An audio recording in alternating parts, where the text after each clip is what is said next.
కొబ్బరికాయలోని నీరు లాగా సంపదలు ఎలా వచ్చాయో తెలియకుండానే వస్తాయి. అవే సంపదలు ఏనుగు తిన్న వెలగపండులోని గుజ్జులాగా మాయమైపోతూ ఉంటాయి. అంటే సంపదలు కొబ్బరికాయలో నీరు వచ్చినట్లే కానీ తెలియకుండానే వస్తాయి.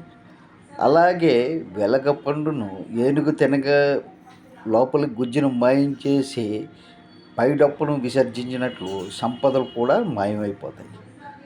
సంపదలు శాశ్వతమైనవి కావు.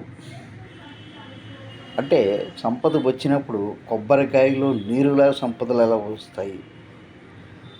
సంపదలు మాయమైపోయినప్పుడు ఏనుగు తినగా లోపల గుజ్జును మాయించేసే పైడప్పును విసర్జించినట్లుగా సంపదలు మాయమైపోతాయి.